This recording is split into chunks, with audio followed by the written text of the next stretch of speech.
Então, esse seminário é um seminário anual, terceiro ano. O primeiro ano foi sobre a questão dos intelectuais e educação. O ano passado foi sobre reformas da educação e esse ano sobre as questões étnico-raciais e educação no Brasil. A ideia é que todo ano a gente possa escolher um tema significativo e fazer o seminário ao longo do ano. A esse projeto também está vinculado um programa de rádio que vai ao ar na rádio FMG Educativa 104,5 toda segunda-feira entre as 20 e 22 horas, tem este mesmo nome, e nesse programa de rádio a gente faz entrevistas, traz questões, acompanha o noticiário, acompanha a discussão sobre educação no Brasil, toda segunda-feira, ao vivo, porque quem sabe faz ao vivo, não é assim? Então a gente faz, acerta ao vivo, erra ao vivo no programa de rádio, mas nós estamos completando 2 anos, agora em setembro faz 2 anos na Rádio UFMG, gostaríamos de convidá-los a assistir. Esse projeto tem o apoio, um grande apoio do Sindicato Único dos Trabalhadores de Ensino, Sindiúte, MG, da MASA Edições, da editora da UFMG, da Faculdade de Educação, do Programa de Pós-Graduação em Educação, da FAPEMIG, do CNPq, e de um grupo enorme de colaboradores, alunos, professores aqui do programa, professores da Escola de Educação Física, Fisioterapia e Terapia Ocupacional da UFMG, enfim, colegas de outras universidades, como na PUC, Minas, e é isso que possibilita que a gente esteja todo mês realizando o seminário, toda semana fazendo o programa de rádio, publicando livros e recebendo vocês aqui. Então é com alegria que a gente os recebe. Mais ainda, alegria por estarmos recebendo hoje um grupo de colegas que vai nos brindar com uma reflexão muito interessante sobre a educação indígena no Brasil. Um dos temas cruciais, não apenas para a educação brasileira, mas para a gente pensar o próprio Brasil. Por isso a gente brincava com a Ana na segunda-feira, quando ela falou com a gente no programa de rádio, pensar a educação indígena é um dos modos fundamentais da gente pensar o Brasil. Então, por isso, eu tenho o maior prazer de convidar aqui à mesa a professora Ana Gomes, que é professora aqui da faculdade, os professores Francisco Chacriabá, Canate Pataxó, Itamar Krenak e Gleison Cachichó, que vão nos falar sobre educação indígena. Hoje, nós vamos solicitar muito gentilmente que a Ana coordene os trabalhos, eu vou acompanhar aqui também, mas é com alegria, então, que a gente recebe esse grupo para discutir conosco sobre educação indígena. Por favor.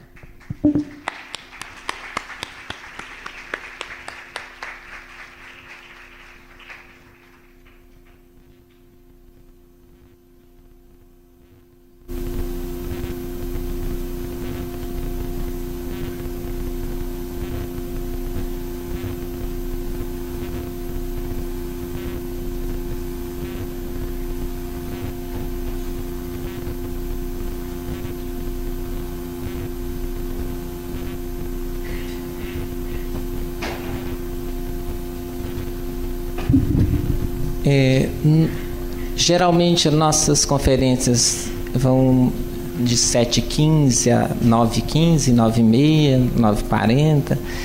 Hoje, a gente vai tentar limitar em torno de 9 horas, porque todo o grupo que aqui vem falar para a gente, eles estão numa longa jornada de trabalho. Hoje é o penúltimo dia do curso de formação de educação indígena, então eles estão super exaustos, cansados, e foi muita gentileza e boa vontade que eles estão aqui com a gente. Então eles vão nos apresentar e a gente vai colocar um pouco o teto em torno de 9 horas, 9 e pouco.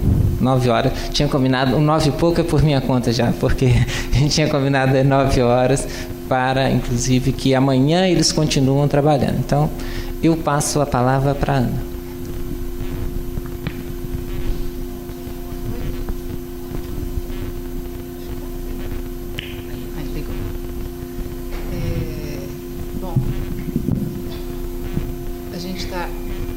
De poder se apresentar aqui no programa programa Pensar a Educação, Pensar o Brasil. Eu fiz questão de convidar, de vir aqui acompanhada dos meus colegas professores indígenas, colegas de uma longa trajetória de trabalho aqui no UFMG, e eu gostaria então de falar que esse momento já pode ser considerado um momento em que quem se apresenta aqui é a UFMG indígena. Por que uma UFMG indígena? Porque hoje é possível falar de uma UFMG indígena. Esse encontro com os povos indígenas de Minas Gerais, esse encontro entre a universidade e os povos indígenas, começou em 1995, quando pela primeira vez a UFMG começou a participar do curso de formação de professores, do qual depois eles próprios vão falar. Então, portanto, nós já estamos hoje aí com quase 15 anos de convivência e de trabalho conjunto. O UFMG indígena também porque é um horizonte para esse ano e no máximo até o início do ano que vem, nós temos recorrentemente a presença de cerca de 200 estudantes indígenas em atividade aqui na nossa universidade, né? Ou seja, a presença de indígenas que antes era considerado algo inusitado, né, exótico, para muita gente uma novidade, não se sabia nem que tinham indígenas em Minas Gerais, né? Hoje ela é um dado recorrente, né? Especialmente aqui na Faculdade de Educação, todo mundo sabe, todo mundo conhece que a gente trabalha, a gente convive, estamos juntos numa caminhada com os povos indígenas. Nós temos hoje 3 cursos acontecendo, 2 cursos acontecendo e um a ser encaminhado aqui na UFMG. O curso que está acontecendo, o primeiro deles, é a Formação Intercultural de Educadores Indígenas, do qual os 4 professores convidados fazem parte. Um curso que se iniciou em 2006, um curso de graduação, e que está preparando 130 professores que já são professores nas suas aldeias, nas suas comunidades, e que estão em processo agora de formação em nível de graduação. Esse curso, nós estamos hoje vivendo a etapa sétimo módulo, né? Terminando amanhã o 7º módulo, e que reúne, e todos têm representantes de todas as etnias de Minas Gerais, dos Pataxó, dos Krenak, dos Jacriabá, dos Machacali, Caxixó, Aranã, Pancararu e Chucuru Cariri. Além desse, foi feito pela primeira vez no ano passado, um vestibular em dezembro, para um novo curso, um curso regular, que vai ter vestibular anual, como todos os demais cursos da UFMG, 35 vagas anuais, para um curso de formação intercultural de educadores indígenas, que se tornou curso regular, né? Então, nós já selecionamos no vestibular passado mais 35 alunos, que iniciam conosco nesse próximo agosto. E uma próxima iniciativa que está em votação, está em análise e será votada na próxima reunião de conselho universitário, que é a entrada de estudantes indígenas nos cursos regulares. Foram abertas 12 vagas em 6 cursos diferentes, especialmente nos cursos da área de saúde, medicina, odontologia e enfermagem, para estudantes indígenas de todo o Brasil, nesse caso não só de Minas Gerais. Com isso, então, eu estava dizendo que a gente pode hoje falar de uma UFMG indígena, né? Por uma série de outros projetos que eu não vou me alongar aqui para dizer, por uma série de atividades que a universidade desenvolve junto com os povos indígenas, né, nos seus territórios, né? Mas principalmente eu queria começar essa conversa de hoje chamando atenção para a importância desse aspecto da convivência, né? Se é importante falar de diálogo intercultural, se é importante falar de respeito à diferença, nada disso pode acontecer se a gente não criar de fato e concretamente condições de convivência, né? A gente não aprende a respeitar quem a gente não conhece nem encontra. Ou se aprender, vai ser um aprendizado muito etéreo, né? Muito precário, porque é na convivência que a gente, de fato, vai saber. Isso é uma experiência, inclusive, pessoal, não é mesmo? É com quem a gente convive que a gente acaba, de fato, se entendendo ou se desentendendo, mas é com quem a gente pode, de fato, conhecer e avançar. E é esse aspecto da convivência que eu queria marcar na minha introdução, dizendo do quanto é importante, o quanto é profundo, o quanto é necessário o diálogo hoje com os povos indígenas, um diálogo que tem se tornado cada vez mais forte em todo o mundo, e quando eu digo cada vez mais forte, especialmente a partir dos povos ameríndios. Os povos ameríndios, os povos indígenas do Brasil hoje têm dado um recado forte para a comunidade internacional, nos levando a pensar de outra maneira, a outros modos de pensar a nossa comum humanidade. Eu acho que a grande contribuição, o encontro que a gente tem aqui entre povos indígenas e entre duas formas diferentes de pensar a educação indígena e os demais projetos educacionais desse Brasil, poderiam nos ajudar a rever, a repensar, a enriquecer, a aprofundar essa ideia de quem somos enquanto gênero humano a partir daquilo que nos ensinam os povos indígenas do que é a própria condição de humanidade. Eu costumo dizer que a educação escolar indígena é a grande novidade da educação brasileira nos últimos 10 anos, desde a LDB.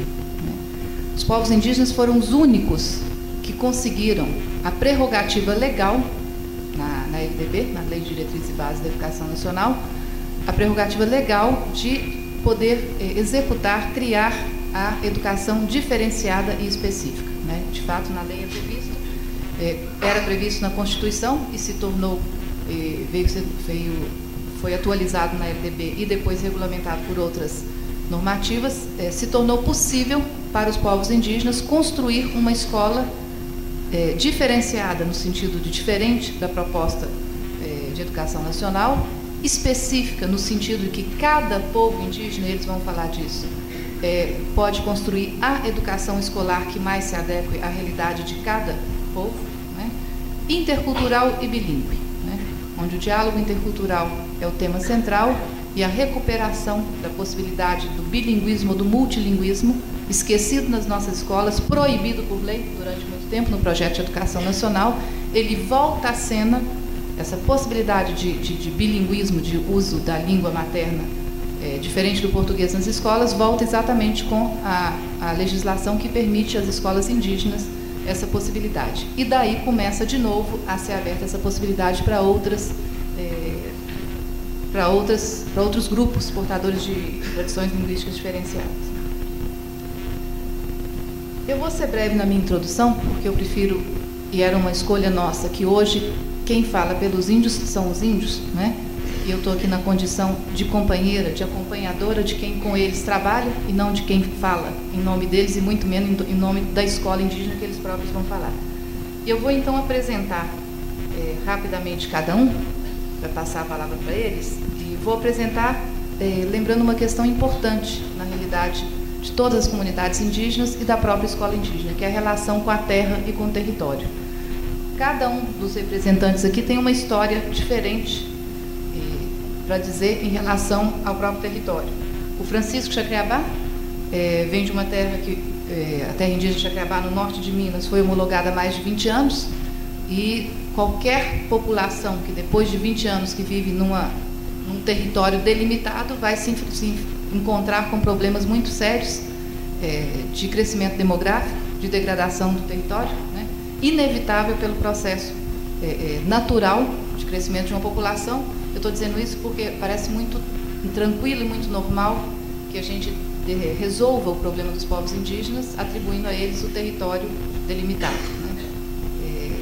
Nós estamos falando de educação, parece então, por que eu estou entrando com o tema território? É fundamental em qualquer processo de educação escolar indígena a relação com a terra e com o território. E cada um dos povos aqui tem uma história diferente. A do Chacriabá é de uma terra homologada há mais de 20 anos e uma necessidade hoje de revisão dos limites. O Kanat Pataxó, hoje, com a sua comunidade, está numa terra já reconhecida, mas não demarcada, não legalmente, juridicamente homologada. O Itamar Krenak, recentemente os Krenak tiveram uma grande ampliação do território, Itamar? Mais um território ampliado numa zona de muito degrado, e a responsabilidade agora deles, dos Krenak, recuperarem esse território. E o Gleison Caxixó, que pertence a esse grupo que vem lutando arduamente há mais de 20 anos pela identificação do território, que no caso dos Caxixó, nem identificado o território ainda não foi. Isso tudo marca a experiência dos povos indígenas e marca a experiência da escola indígena também. A terra não é só um bem material. A terra é um bem simbólico, ela é um bem cultural com o qual eles desenvolvem uma relação muito específica. E eles vão provavelmente, inclusive, falar da presença da ideia de território na própria escola indígena. Mas tem muito mais, gente. A educação escolar indígena hoje é uma realidade muito densa, muito ampla, muito rica. E é isso que eu, então, vou pedir que eles apresentem para vocês e contem do que é hoje no Brasil, em Minas Gerais, no Brasil, a educação escolar indígena. Vamos começar de lá com o Francisco Chacriabá. Oi?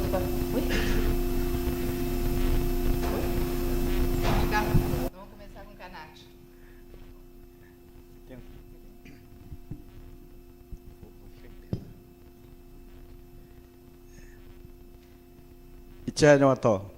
Boa noite. Mupuque Pomuru, vocês estão com sono, querem dormir? Então, a gente, na aldeia, eu sou Canate Pataxó, né? E quando a gente começa a fazer alguma apresentação de trabalho na escola, a gente começa com um canto, uma música, né? E aqui eu gostaria de acordar vocês com um canto, né? Para poder a gente começar a apresentação, falar um pouco sobre a minha experiência como educador, né? Mikacha, mikacha, tio, mikacha, chekai hao, chekai hao. Itacheka eu mungu kite ipenaptui ipenaptui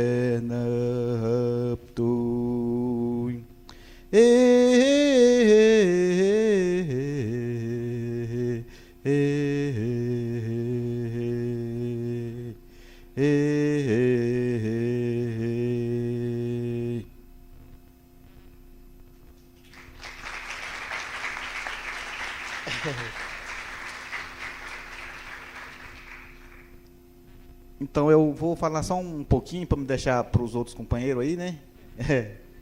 E a professora Ana aqui é uma parceira nossa, né? Desse caminho já bem percorrido aqui nesse projeto de educação indígena, né?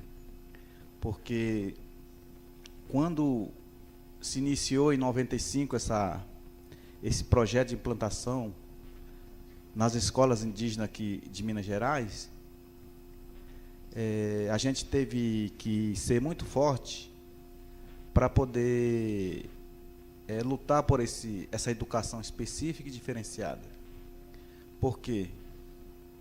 Aqui era totalmente desconhecido a presença de indígena aqui no estado de Minas Gerais, né? Desde o tempo da colonização, a gente sabe que o Brasil foi invadido por essa região, né? E nesse processo de colonização, a gente foi muito dominado, massacrado, né? A própria escola, a própria forma de educar, foi uma forma de dominação, né? De massacre das culturas indígenas, né? Do pensamento indígena, né? Da preservação da terra, do território. Então isso fez com que a gente fosse sendo dominado por uma escola que não servia para nós, né? Então, os nossos velhos, nossos avós, eles eram proibidos de falar a língua, né? De cantar, de rezar, de ensinar as suas tradições aos mais novos, né? E com isso a gente teve uma luta muito grande, né? Então esse projeto de escola, de educação, fez com que a gente retomasse essa forma de ser, né? Do ser índio, né? Porque através da escola a gente está conseguindo reviver, né? Revitalizar, fortalecer a identidade cultural, né? Garantir os territórios, trazendo de volta outros povos que viviam tentando reafirmar essa identidade, né? Que vivia escondida, né? Então essa educação, ela ela apareceu aí para poder ser uma ferramenta, né, de defesa dos nossos direitos, né? Porque a escola indígena ela é um instrumento da comunidade. Porque a escola, ela não é uma coisa separada da comunidade, ela tem que ser uma coisa da comunidade. Porque se a escola for trabalhar sozinha, ela não faz parte da comunidade, né? Então, a partir desse pensamento de coletividade, de viver de lado a lado com a comunidade, é que é o jeito de ser uma escola indígena, né? Então, a gente... hoje nós estamos aqui fazendo o curso de licenciatura indígena para educadores indígenas, e cada vez a gente está fortalecendo e fazendo aqui com que a gente tenha esse diálogo de respeito entre os conhecimentos, entre as culturas, né? Porque antes a gente não tinha essa condição de dialogar, né? Hoje nós estamos, através desse curso, nós estamos fazendo um diálogo intercultural entre os vários povos indígenas do Brasil, né? Que vêm aqui trazendo sua experiência, né? E também a gente quer partilhar essa educação com os brancos, porque está tudo errado a educação, né? A educação no Brasil, ela não é uma educação que serve para a vida, né? A pessoa faz um estudo, mas ele faz um estudo para si, ele só pensa em si próprio, não pensa na comunidade dele, não pensa onde ele vive, né? No ambiente em que ele vive, no território em que ele vive. Então, a gente pensa de outra forma diferente, né? Então, assim,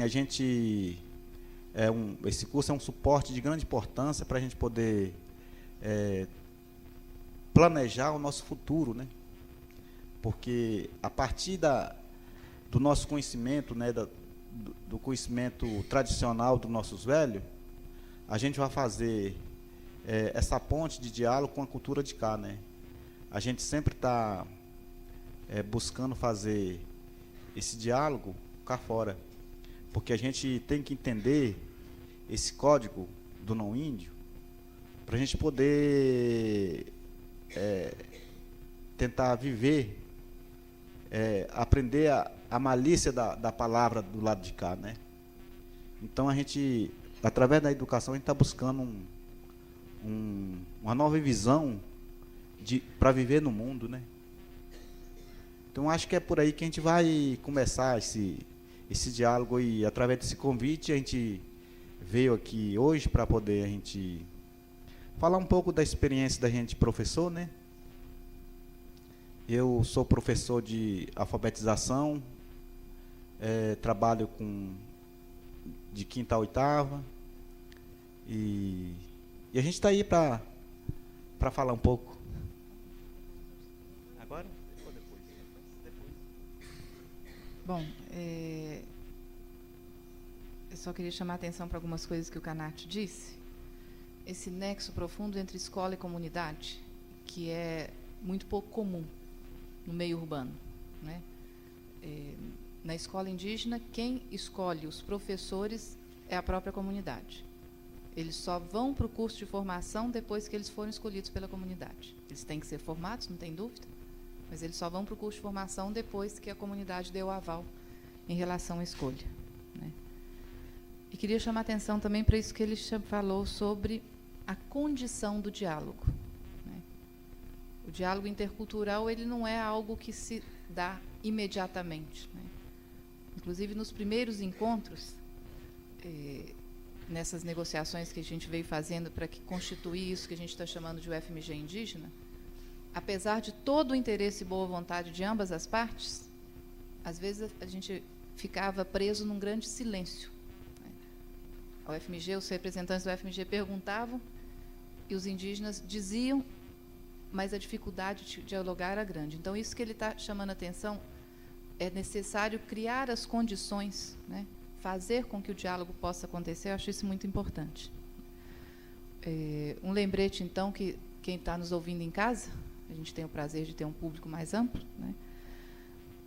saudando, então, as pessoas que estão nos ouvindo em casa. Eu vou passar, então, agora para o Francisco e vou pedir para o Francisco, então, explorar um outro lado da educação escolar indígena. O Francisco, ele é, hoje, secretário municipal de educação do município de São João das Missões, que é um município cuja gestão, já no segundo mandato, é dos índios Xacreabá. O prefeito é um índio Xacreabá, o José Nunes, e uma parte dos assessores são Xacreabá, e o Francisco é, então, o responsável o secretário de Educação, municipal de Educação. Ele é também o representante no Ministério da Educação, na Comissão Nacional de Educação Escolar Indígena, representante por Minas Gerais, e é o coordenador da Conferência Regional de Educação Escolar Indígena, que vai acontecer agora do dia 30 de junho ao dia 3 de julho. Uma conferência regional preparatória da Conferência Nacional, primeira Conferência Nacional de Educação Escolar Indígena, que vai acontecer em setembro, em Brasília. Então, vou pedir para o Francisco, que a gente chama com muita intimidade de Chiquinho Xacreabá, para ele nos dar notícia desse grande movimento que é muito desconhecido, né, dessa rede de trabalho que existe, desde as escolas indígenas nas aldeias até a Comissão Nacional que funciona em Brasília, e esse grande evento que está acontecendo esse ano, que é a primeira Conferência Nacional de Educação Escolar Indígena.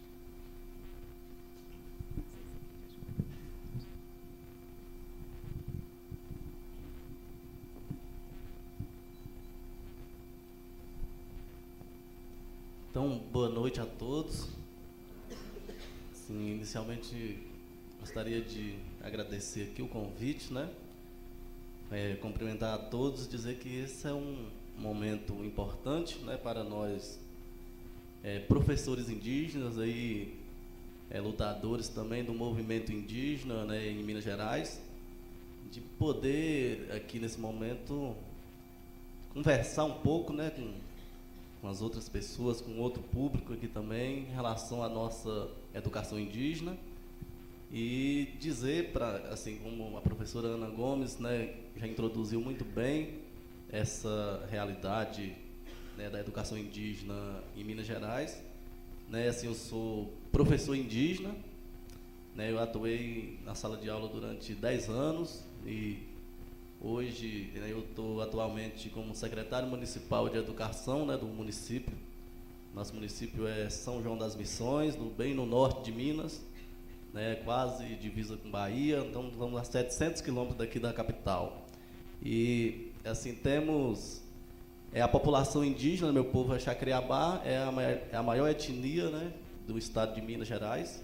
Hoje nós estamos em 8.500, né, habitantes do povo Xacreabá. E, assim, a gente tem, desde aí, dessa discussão da educação, trabalhado, né, essa questão da educação que vem, né, da base, né, das lutas das nossas lideranças, né, assim, quando se diga que a educação indígena em Minas Gerais ela começou em 95, 96, isso é o projeto, né, de escola indígena, de educação indígena. Agora, uma luta para uma educação indígena específica e diferenciada pode ter começado há 100 a 200 anos atrás, quando as nossas lideranças, né, que já morreram, que não existe mais hoje aqui, que vinham discutindo isso, talvez com outro pensamento, com outro nome, mas assim, ela vinha discutindo também uma escola, talvez nem chamava de escola, mas alguma coisa também que pensasse a especificidade, a diferença do seu povo. Então, assim, a escola indígena em Minas Gerais, a escola indígena como escola iniciou em 95. Então, assim, daí para cá temos, né, conseguido no estado, né, avanços, né, grandes avanços, e também dentro dos avanços temos encontrado muitas dificuldades. E a gente tem o primeiro, né, como o Canátio abordou muito bem, primeiro essa questão, né, desse reconhecimento para o Estado, né, principalmente para as autoridades, de reconhecer que Minas Gerais existia índio, né, desde essa época. É uma história, quando a gente começou a escola indígena, quando nós iniciamos a escola indígena, nós iniciou há algum tempo, né, por um município, e só depois que a gente passou a escola para o Estado. E, curiosamente, quando nós fomos passar a escola para o Estado, numa cerimônia no Palácio da Liberdade, na época que o próprio governador espantou quando falou que em Minas Gerais tinha índio. Então, assim, tanto é que nós temos uma revista, né, que foi lançada, que é uma revista que tem o título Bahia, a revista Bahia, e ela, na capa dela tem a seguinte frase: "Uai, tem índio em Minas", como assim fosse um espanto, que o próprio governador na época espantou por não saber que em Minas Gerais, isso foi em 97, 96 para 97. Então vocês avaliam daí para cá, desse período, né, o quanto nós tivemos que estar se organizando e buscando também para mostrar uma realidade, né, para o Estado, né, e de mostrar assim, que nós, além de ter índio, que os índios também estavam se organizando, que também estavam, né, buscando não somente uma educação diferenciada, mas um projeto de vida, de sustentabilidade para os nossos povos, né? Então, assim, a gente veio assim, começando a partir da autoridade máxima do Estado, que não reconhecia, na época, o secretário de Educação do Estado também, né? Então, assim, por aí a gente já imagina o desafio que foram daí para cá, para a gente poder conseguir uma escola diferenciada, né, com os projetos, né, pensados especificamente, né, na comunidade, né? Então, assim, a gente conseguiu, a partir daí, né, ter pelo menos esse reconhecimento, de reconhecer, né, da criação oficial das escolas indígenas, né, e daí para cá começar a se pensar, né, nas escolas indígenas como uma escola que as comunidades se discutia, que apresentava suas propostas. Então, assim, falando assim, parece assim, que a gente conseguiu, né, esse reconhecimento, e também assim, a gente teve dentro disso as dificuldades, porque assim, hoje, com 13 anos praticamente de educação indígena no Estado, né, nós ainda deparamos com uma política de educação, né, no Estado que ainda não respeita, né, a diferença, não respeita, né, a forma de organização de cada povo, porque nós vivemos num sistema de educação do Estado que não permite você se discutir a diferença. Então, o sistema estadual é um sistema que foi pensado para o Estado todo. Não tem espaço dentro do Estado ainda para se pensar a questão da educação diferenciada. Então, assim, é muito falado. Assim, o governo, muitas vezes, cria algumas instâncias para dizer que os índios estão sendo ouvidos, que os índios estão levando as suas discussões, estão levando as suas propostas para ter uma instância, né, que chega nas comunidades, como alguns representantes que representam a comunidade, mas, na verdade, você, quando busca a questão da autonomia e da soberania, isso ainda está muito distante. Então, assim, no Estado, nós precisamos ainda, como desafio, é ter essa autonomia de buscar, né, esse reconhecimento como povos e como propostas que as comunidades, que as nossas lideranças, né, os mais velhos, pensam na escola, e criar um sistema de educação que realmente permita, né, que a educação indígena seja reconhecida nessa modalidade de educação indígena específica, diferenciada, intercultural, né, e bilíngue. Então, nesse sentido, assim, só para poder... A gente tem trabalhado muito, né, para mostrar a cara dessa escola indígena. Então, assim, a gente tem feito em algumas palestras, eu, por exemplo, já fiz algumas palestras, que a gente chega em algum lugar, ainda é muito estranho quando você fala que em Minas Gerais tem índio. Então, assim, acho que assim, uma coisa que há muito tempo a gente tem nesse projeto de educação é de pegar a escola indígena como uma ferramenta de buscar, né, de garantir o nosso direito, de poder nos formar, para a gente poder ter esse diálogo com a sociedade, né, de buscar também isso. Então, assim, nós pensamos o seguinte, que da mesma forma que a escola, no passado, serviu para destruir a cultura, para massacrar os índios, a escola hoje também ela tem por obrigação de reverter essa situação. Então, a escola, para nós, ela é muito importante nesse sentido, de como a escola, nesse momento, no primeiro momento, que ela serviu para poder colocar os índios, né, massacrar, acabar com sua cultura, hoje nós pegamos a escola indígena ao contrário disso, e por isso nós precisamos de colocar projetos importantes, propostas que realmente sejam pensadas pelas comunidades. E, assim, nesse desafio, nós vamos caminhando num debate, né, com o Estado, de pensar uma educação específica, né, pensar uma legislação própria da educação indígena que permita, né, desde a liderança, desde a organização, né, das comunidades, né, discutir realmente o papel da escola. Porque, igual o Canati falou, do jeito que está, né, a escola ela não dá conta e não consegue, né, hoje... levar aquilo que a comunidade quer. Porque para nós pensar a questão da escola indígena é diferente você pensar a educação indígena e a educação escolar indígena, né? Então, tem duas coisas diferentes.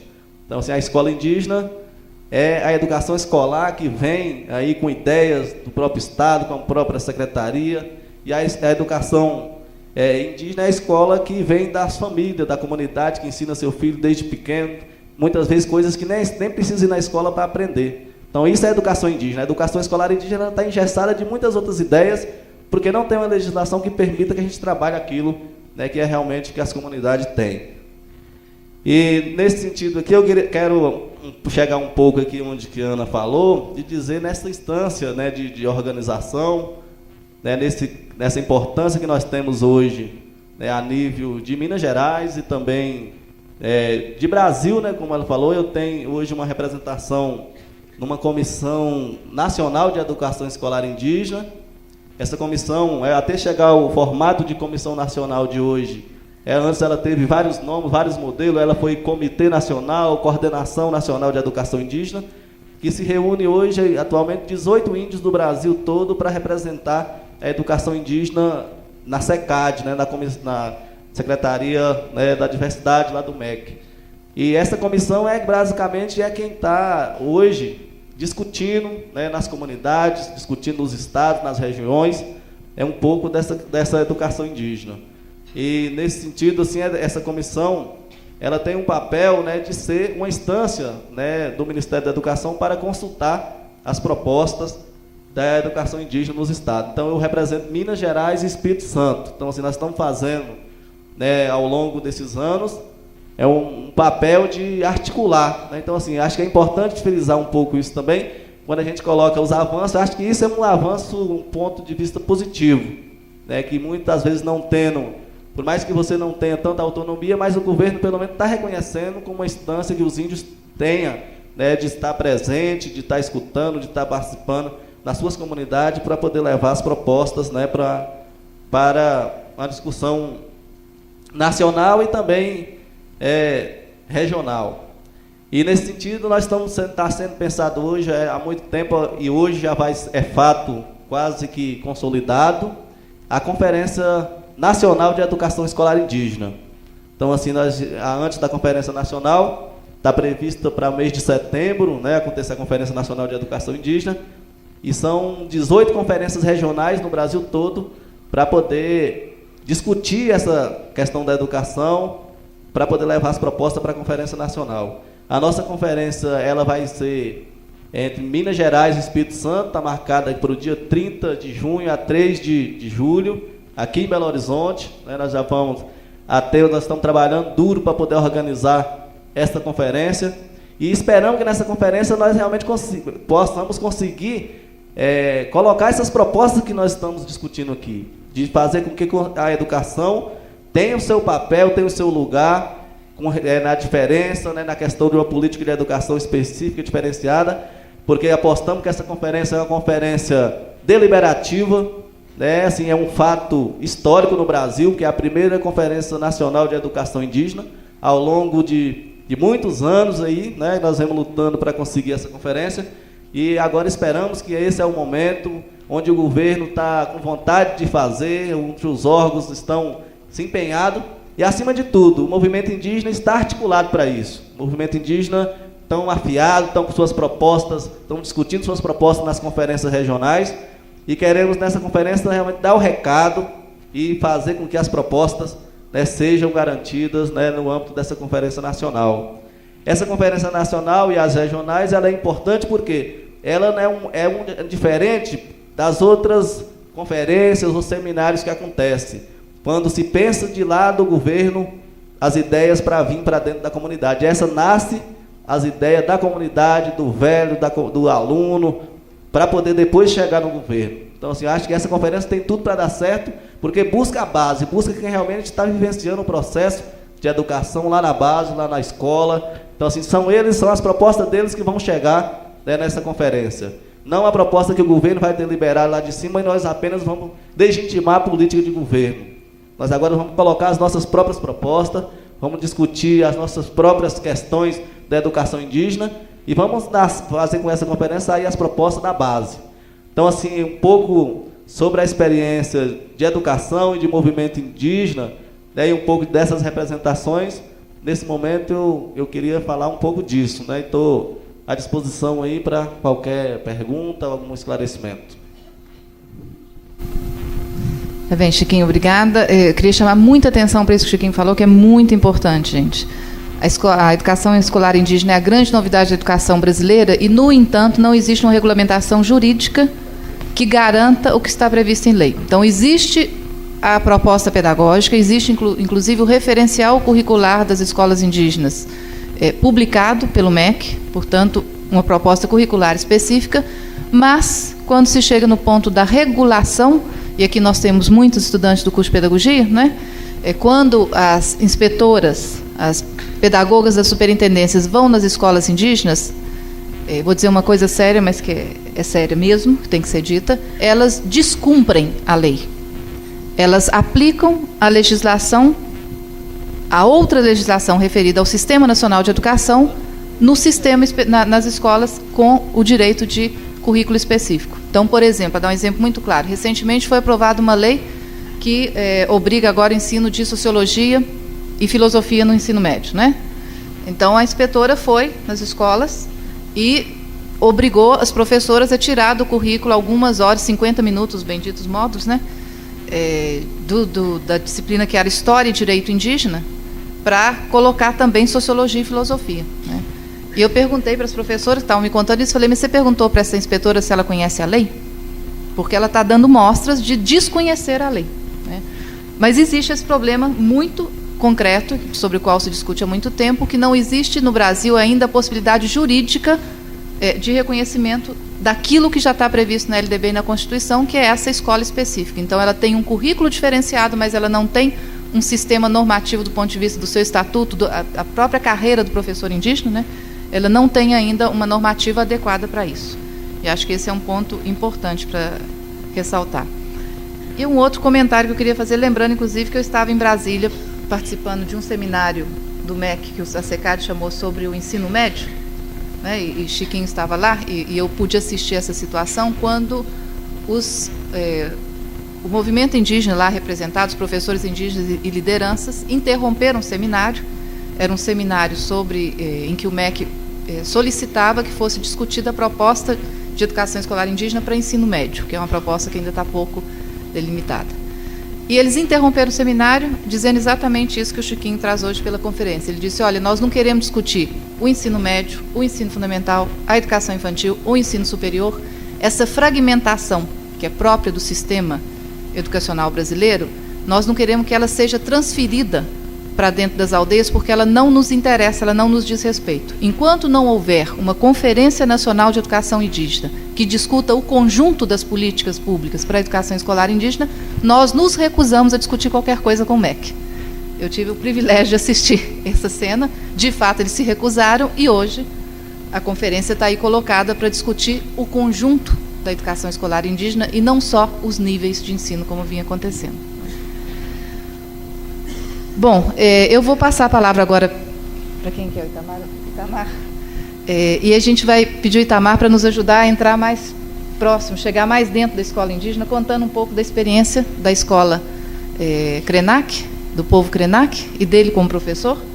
O Itamar é, inclusive, autor de desenhos animados, ele fez um filme de desenho animado para trabalhar a própria língua com as crianças na sua comunidade. Eu queria que o Itamar, então, nos ajudasse a chegar mais perto dessa escola da aldeia. Tá, Itamar?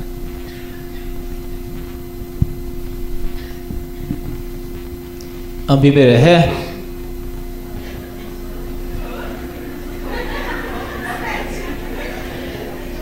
Boa noite, né? Estou saudando vocês aqui na minha língua Krenak. Eu sou Itamar Krenak, sou professor na aldeia.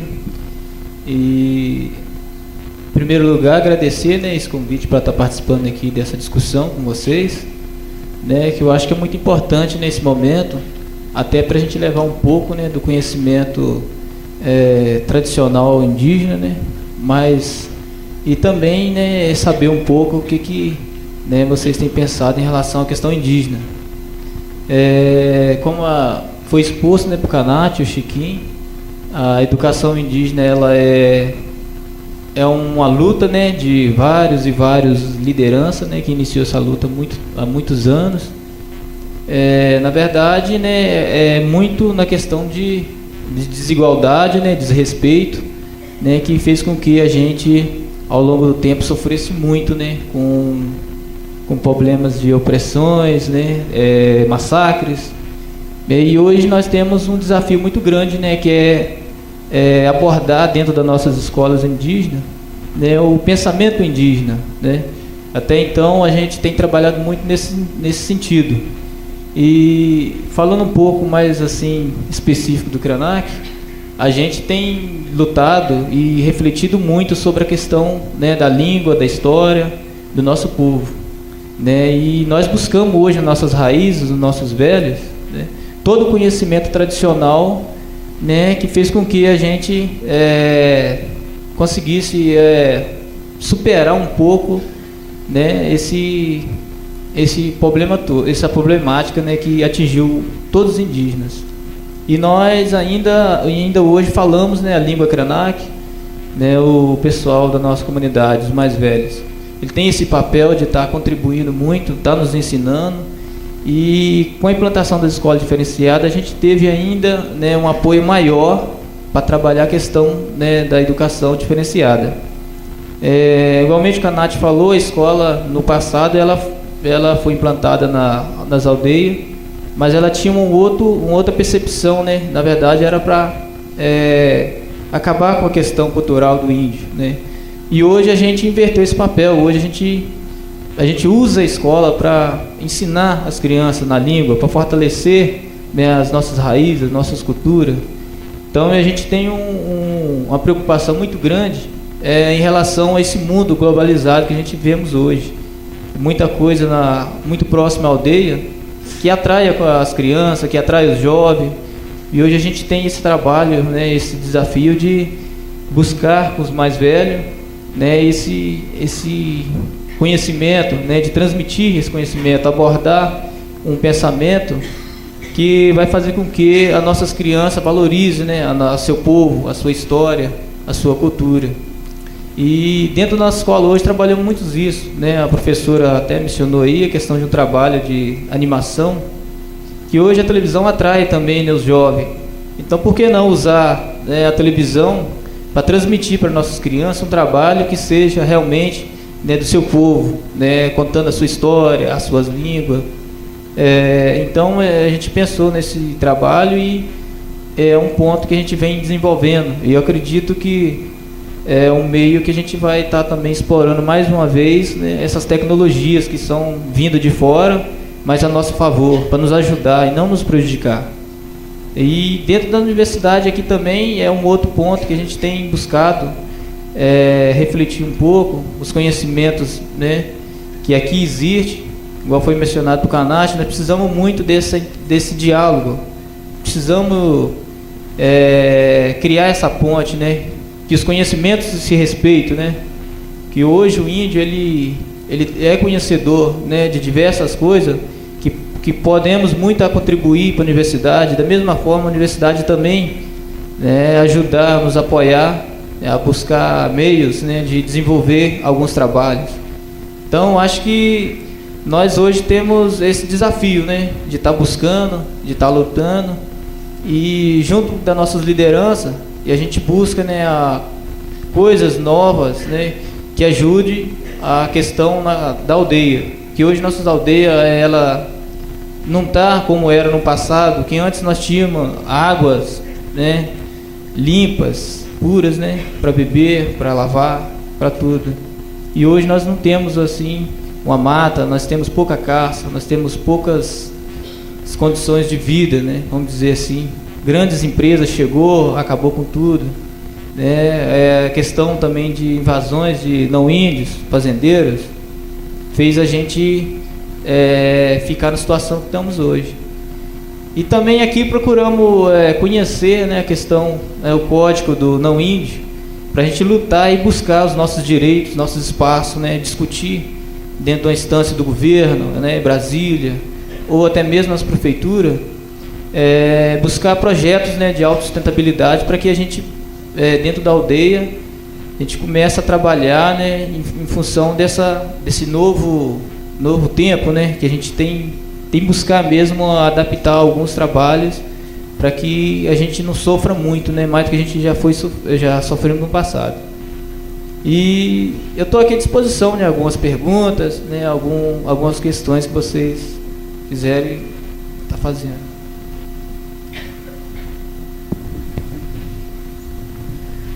O Itamar chamou muita atenção para os projetos da escola indígena, que eles são de tal forma imbricados nos projetos comunitários que não tem como distinguir o que é projeto da escola e o que é da comunidade, né?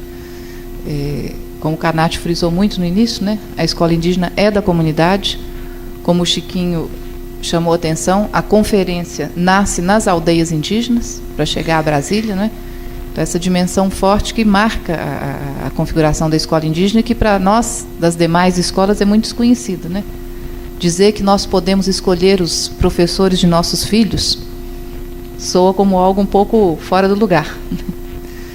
Bom, eu vou passar a palavra para o Gleison, então, para ele trazer a experiência da escola Caxixó e da luta do povo Caxixó, né, até hoje sem o seu território demarcado.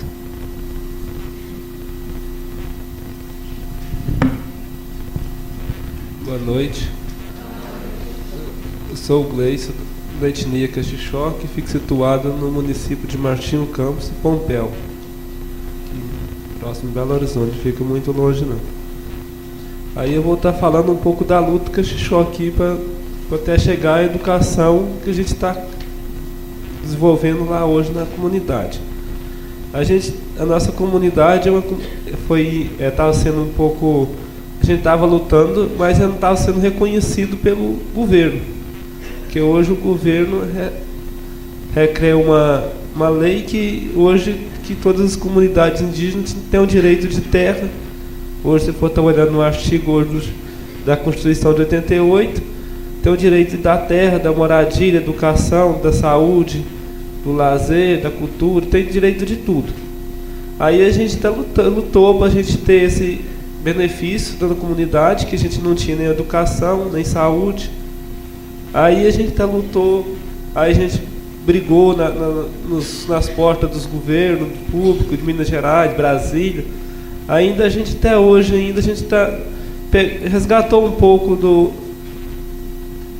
que está tendo hoje dos direitos, que é a educação hoje que tem lá na nossa aldeia, tem a saúde implantada lá, mas a gente está lutando pela briga pela terra, que a gente hoje não temos, a nossa comunidade.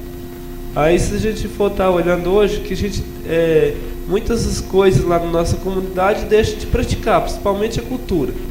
Hoje a gente vive numa área muito pequena, degradada, e ainda por cima ainda não tem como você usar alguns costumes, como de fazer artesanato, pegar algumas plantas do cerrado que está tudo degradado pelos fazendeiros, os fazendeiros estão tomados das terras. Ainda a gente não temos uma terra para a gente fazer um ritual, uma caça, porque está tudo. Aí a gente deixa de fazer isso. Principalmente, a gente foi também proibido a falar um pouco, principalmente a língua. Nosso povo hoje não pratica praticamente quase nada a língua, mas usa algumas palavras. Mas fica tendo esse critério aí. Aí a gente está chegando aqui, hoje a gente está fazendo o curso da universidade aqui, foi com a luta do nosso povo e a luta também dos povos indígenas também, não só do nosso povo, dos nossos povos indígenas de Minas Gerais, que abraçou a causa para estar tendo essa educação diferenciada, tanto nas nossas escolas como aqui na universidade. Aí a gente tem que estar preservando também a natureza hoje, que acaba assim que os fazendeiros hoje, eles pensam só de criar gado, acabar com a natureza. Hoje os indígenas não, tenta preservar o que temos hoje em cada comunidade indígena. Hoje eu faço parte também, não sei se você já ouviu falar, da bacia hidrográfica do Rio São Francisco. Aí eu represento a bacia do Rio São Francisco, representando os indígenas de Minas Gerais. Aí o que acontece? O Brasil hoje está tentando transposição do Rio São Francisco. Hoje acaba que os indígenas estão tendo uma dificuldade, está lutando contra isso. uma briga hoje que os indígenas estão tendo para não transpor o Rio São Francisco, porque o Rio São Francisco hoje, se você for estar olhando o Rio São Francisco, na onde que ele nasce, na onde que ele dispõe, que é no mar, acaba abrangendo algumas áreas indígenas, não só de Minas Gerais, que está na área dele norte de Minas, e também dos outros estados, que é Bahia, Recife, vai chegando esses índios para os norte lá. Aí acaba a gente tendo essa dificuldade. Aí a gente tem que tentar preservar o que os índios têm direito, que é da caça, da pesca e da moradia hoje. Hoje o nosso povo do Cachixó, eles estão espalhados nas cidades, hoje proibido falar a língua, e proibido também de caçar qualquer coisa que tenha hoje, e proibido praticar o ritual, porque hoje que cada comunidade indígena tem seu ritual tradicional de costume dos antepassados. Aí, se alguma coisa tiver para responder, a gente responde por aqui. Os Cachixós sempre trazem para a gente essa mensagem muito grande de luta. Eles foram o último caso de análise de identificação étnica até 2003, antes do Brasil se tornar signatário da Convenção 169 da Organização Internacional do Trabalho, convenção que determina que o critério de identificação étnica é a autoidentificação, né? Isso ocorreu só em 2003. Até então, para que um grupo indígena pudesse ser identificado como indígena, quem tinha autoridade legal para fazer essa afirmação era a FUNAI, a Fundação Nacional do Índio. E a FUNAI fazia isso através de um convênio com a Associação Brasileira de Antropologia, a ABA. Ela instituía grupos de trabalho para fazer o que eles chamavam então de um laudo técnico de reconhecimento étnico. Quer dizer, quando um grupo indígena tentava se fazer reconhecer como indígena, ele tinha que passar por esse processo jurídico externo em que outros iriam dizer se eles eram indígenas ou não. Os Cachixó passaram mais de 10 anos nessa luta jurídica, né, Leison? Eles tiveram um primeiro laudo que não reconheceu a identidade indígena, tiveram um segundo laudo que reconheceu a identidade indígena, tiveram uma terceira avaliação de uma autoridade para julgar, para desempatar os dois, que reconheceu a identidade indígena. E mesmo assim, quando eles estavam no momento final de reconhecimento, a regra do jogo foi mudada, porque passou a ser o critério de autoidentificação. E aí, então, eles entraram num outro longuíssimo processo, porque depois que um grupo indígena consegue o reconhecimento da identidade indígena, vem a luta pelo reconhecimento do território. E falar de terra nesse país, vocês sabem que é um problema muito grande, né? Nós somos um dos países que ainda não conseguiu até hoje fazer a reforma agrária, né? Então, eu me lembro muito bem do cacique Djalma, no momento em que isso aconteceu, ele aqui na UFMG, num seminário, ele dizendo: mas por que isso está acontecendo? Vocês disseram que as leis eram assim.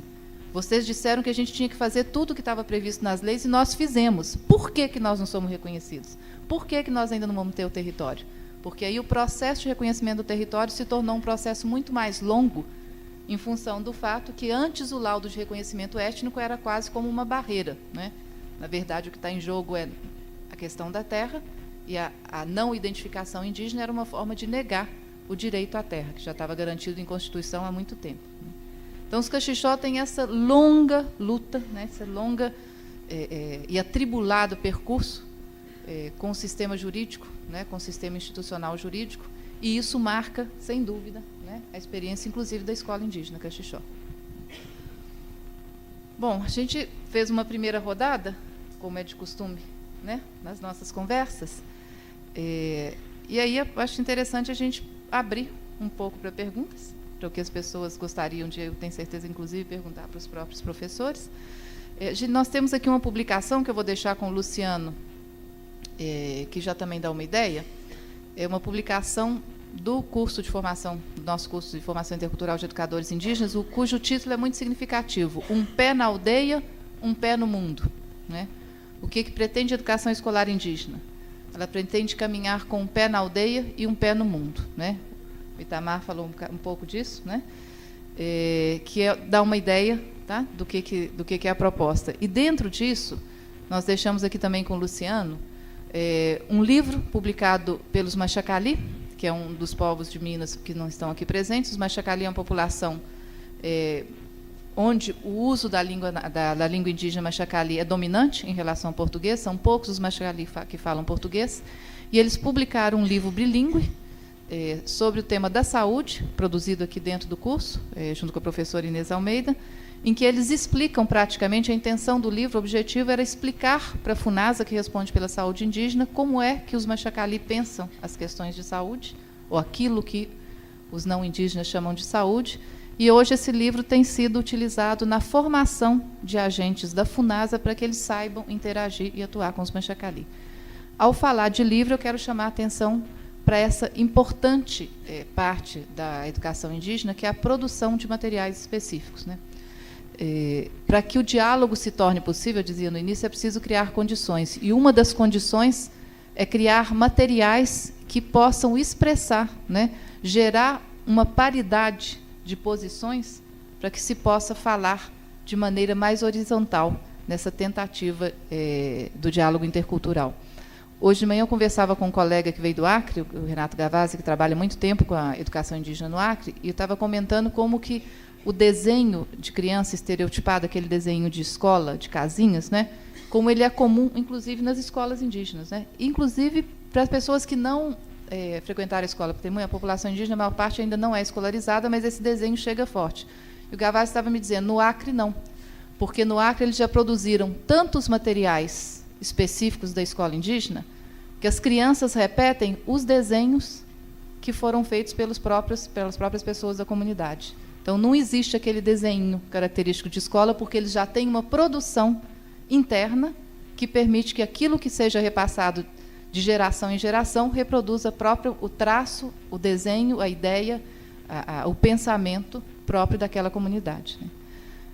Eu vou passar rápido para o Canate para ele dar uma palavrinha, porque ele está aqui com um livro que acabou de ser produzido. O Canate é autor de vários livros de literatura indígena e é um grande alfabetizador, tem um método todo especial de alfabetização. Então, eu queria que ele comentasse um pouquinho sobre esse lado da escola indígena, que é muito desconhecido, que os professores indígenas são todos autores, né? O trabalho com a autoria é fundamental na formação e no exercício dos professores indígenas.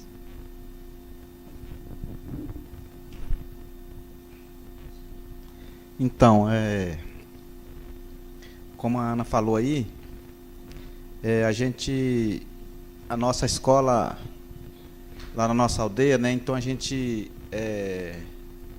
pensou assim um material, a gente vem construindo esse material já há longos anos, e aí a gente quis mostrar assim para Minas e para o Brasil, né, e também para o mundo, que a gente nós temos o nosso pensamento de escola indígena, né? Então, assim, é um material que foi produzido em conjunto, assim, com a comunidade, os alunos, pais de aluno e os professores, né? Então, assim, é um conjunto, a escola é um conjunto, né? De pessoas que faz parte de um mesmo pensamento. E aí, esse livro aqui, nós ainda está só a boneca, né? A pedagogia da lente do nosso olhar e as mãos da natureza, né? Que é um material assim que fala sobre a nossa proposta pedagógica, como é que a gente vê, o que é a escola para o índio, né? Aqui nós temos assim o sumário que fala sobre por onde passou a nossa história, né? Porque o nosso povo, ele era originário lá da Bahia, né? Porto Seguro. Lá no Monte Pascoal, onde a maioria do nosso povo vive lá. E a partir dos anos 60 começou um massacre, uma criação do Parque Nacional lá, e expulsou o nosso povo da terra, né? E aí nessa época o povo Pataxó começou a se espalhar, né? Então veio esse grupo para Minas Gerais. E aí a gente ficou por aqui. Hoje eu moro numa terra aqui da União, que já foi delimitada, e lá a gente está pensando essa forma de educar, né, dentro de um território, como o Gleison falou, os outros companheiros falaram, de um território já degradado, né? Então a nosso ponto de partida é a terra, né? Porque sem terra não tem educação, né? Não tem vida, né?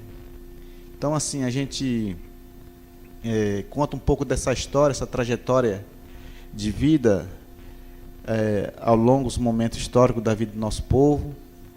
Nós temos o jeito de ensinar e aprender do povo Pataxó, né? Temos algumas experiências inovadoras. Como é que essas são essas experiências, né? Que tem uma experiência que chama A Mão e o Chão, que é uma assim que é a mais forte também, né? Que é você voltar para si, para você poder sentir, enxergar essa cultura, essa crença, essa espiritualidade da terra, da natureza, para você preparar o jovem, preparar a criança, para você afinar a audição, o olhar e fazer parte da terra. Então esse conhecimento todo é uma experiência que são tudo dentro dessas práticas tradicionais do nosso povo, né? Temos a aula intercultural, que é uma aula que é entre nós mesmos, né?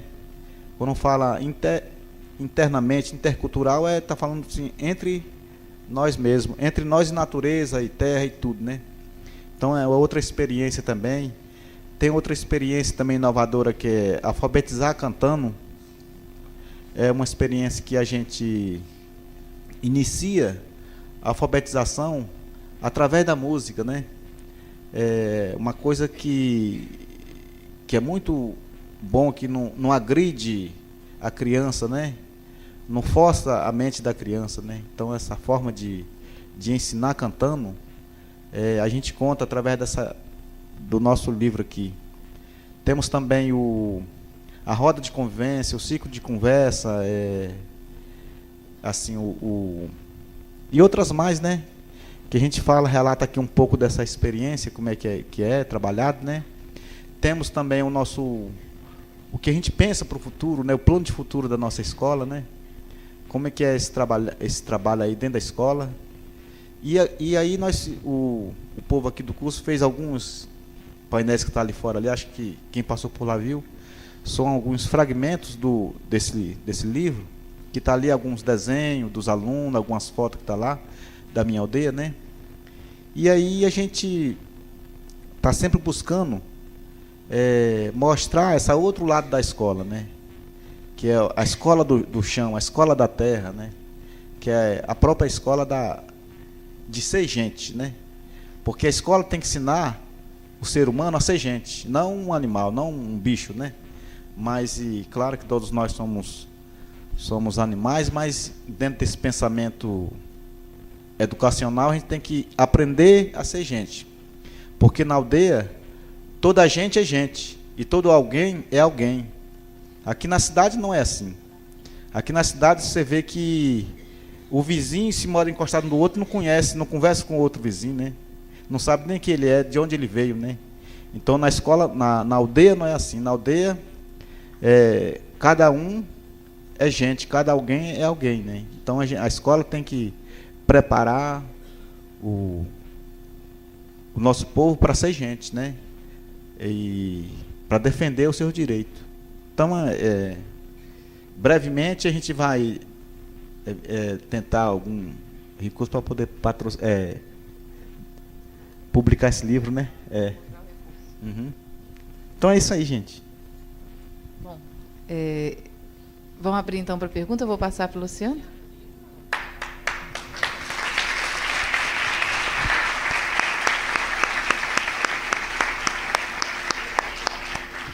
Eu só queria anunciar que nós temos aqui conosco também uma outra professora Pataxó, a Alissa Pataxó, que está ali sentadinha, porque na escola indígena nem todos os professores têm que ser formados, né? E a Alissa Pataxó é uma professora de uso do território, arte e cultura, com uma qualidade de produção que vocês vão ter brevemente condição de conhecer, porque também vai ser publicado em livro, né, Lisa? Vou controlar. Então, nós combinamos, queria agradecer muito a Ana e, sobretudo, ao Francisco, ao Canato, ao Itamar e ao Gleison pelas contribuições. Acho que são formas muito interessantes e diversificadas e diferentes de pensar a questão da educação. Inclusive essa demarcação que eu acho que todos fizeram, que se trata de educação escolar indígena, né, que é diferente de pensar a educação indígena, né. Eu acho que essa é uma marcação importante e que nós muitas vezes perdemos isso de conta, né? Ficamos falando educação como se a escola fosse o fundamental da educação. Então, acho que traz... Eu tenho várias perguntas aqui, mas eu, enfim, vou abrir aí para os colegas que fizerem. Como está sendo transmitido pela rádio, aí a gente pede para as pessoas que forem fazer pergunta que pudessem vir usar o microfone aqui para que possa se comunicar. Também, em breve, nós passaremos só o telefone para quem quiser fazer perguntas. Quem estiver ouvindo quiser fazer pergunta por telefone. Então, está aberto o debate, quem quiser. Pois não.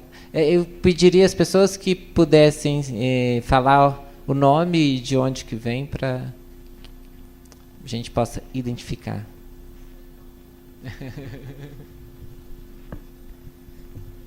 Boa noite a todos.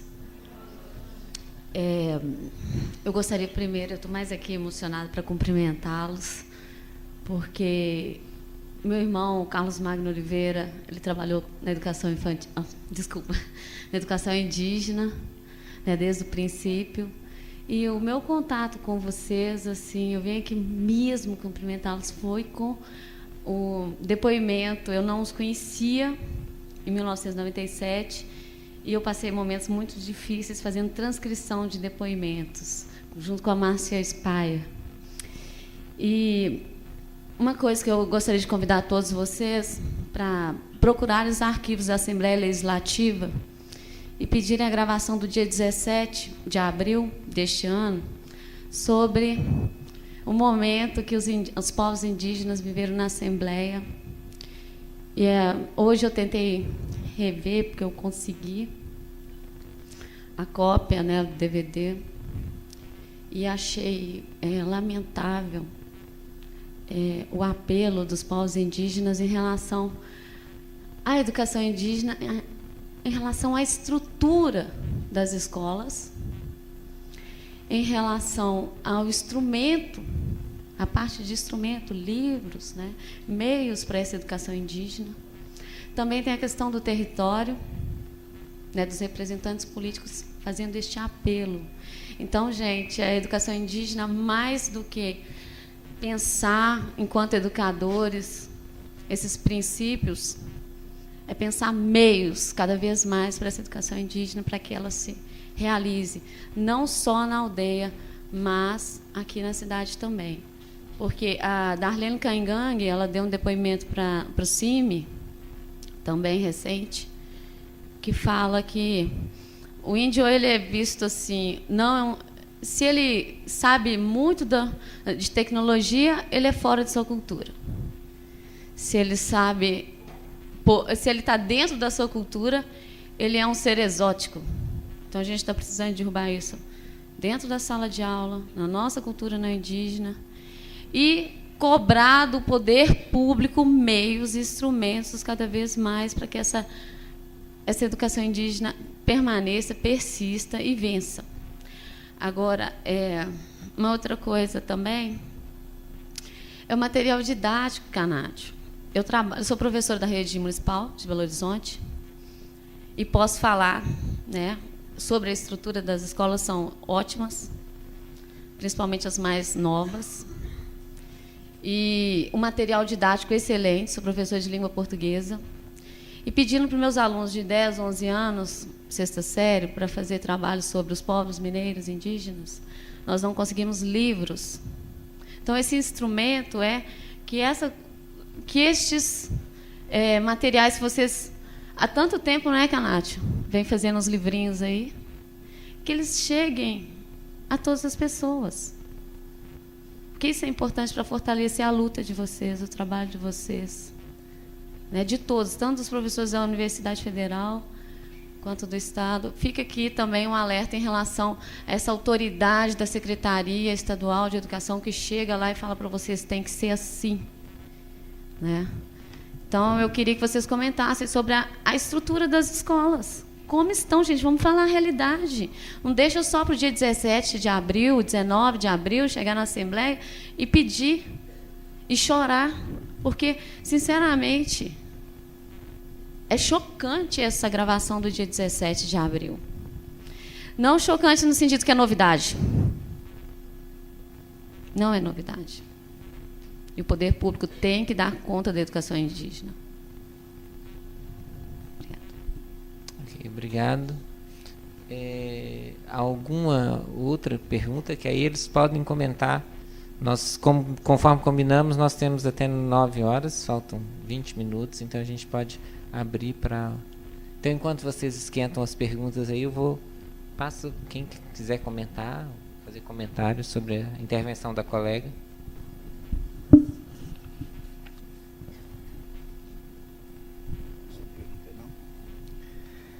Então, a gente viu, inclusive eu não tenho acesso a esse movimento do dia 19 de abril, porque são um movimento que a gente tem outros, quer dizer, tem pessoas preparadas para poder desenvolver, mas hoje a gente não quer pedir esmola a ninguém, né? Essa é uma coisa que é um direito, e direito é uma coisa sagrada para nós, né?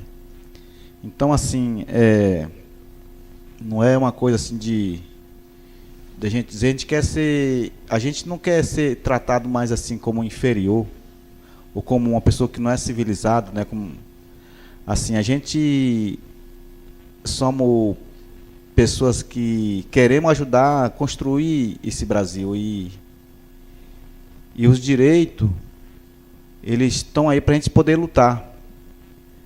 Como, por exemplo, sobre a questão das políticas públicas, né, que com relação à saúde, à construção de educação, né, de pré-escolar, isso é uma precariedade muito grande que já vem há longo tempo, né, a gente lutando sobre essa questão, né. Inclusive, na minha aldeia, a gente, nós que sustenta a escola, né? Como, por exemplo, nós passamos 3 meses sem merenda. É a gente que faz e leva mandioca, batata, essas coisas, chá, né? Para a escola e bebe com os meninos. Porque não tem uma política, como o Chiquinho falou, porque, por exemplo, a gente tá dentro de um sistema que não respeita o direito do índio. Que, por exemplo, uma escola, vamos dizer, minha escola é uma comunidade pequena, é um grupo familiar, são 45 pessoas, né? E aí o número de alunos é pequeno. Cada vez que o número de alunos for menor, o canhambá é menor, né? O dinheiro é mais menor. Então aí fica difícil. Nós estudamos ainda sem merenda, essa merenda desse tipo que a gente faz com a comunidade, porque a escola é da comunidade. E o pré-escolar é uma situação difícil mesmo, assim, na nossa escola mesmo lá. Nós não temos um pré-escolar ainda. Segundo quem a gente sabe, talvez lá para o ano que vem que vai ser construída esse pré-escolar. Eu não sei nas outras áreas, mas lá na minha aldeia a situação é precária, né? Quer dizer, no tempo do frio, no tempo da poeira, essas coisas todas, a gente passa dificuldade, né? Mas a gente está lutando, a gente não para também, né? Porque, inclusive, quando a gente fala que a nossa escola começa da terra, nós temos que sentir a terra. Às vezes a pessoa não pisa na terra, não se assenta na terra, não se enrola na terra, e isso é importante para nós, para a gente se afirmar como gente, né? Então, assim, nós estudamos debaixo de pé das árvores.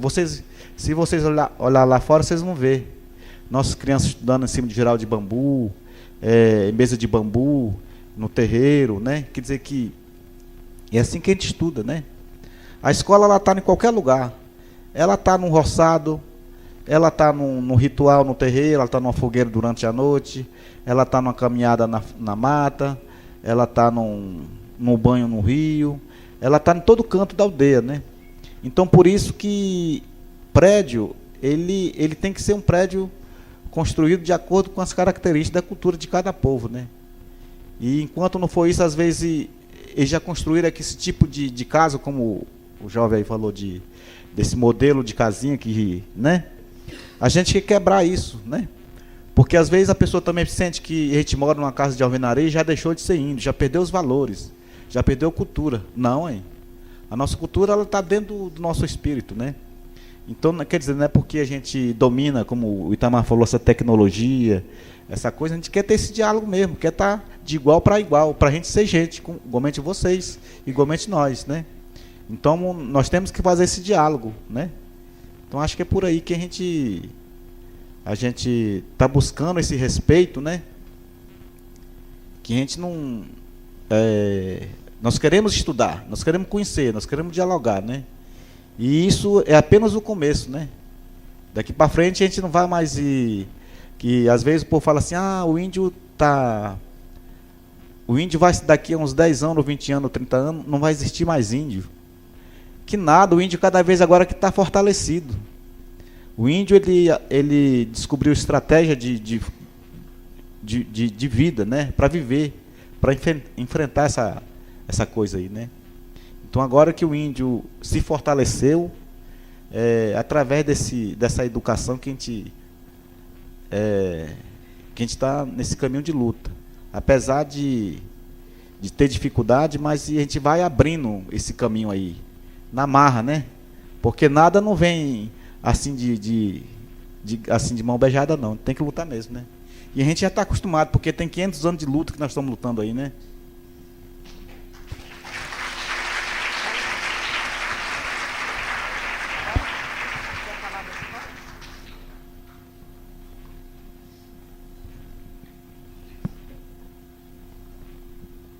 Só um comentário rápido aqui, quando a colega ali falou da questão do dia 17 de abril, né? Nós estávamos participando foi a semana do índio, né? Que chamado, né?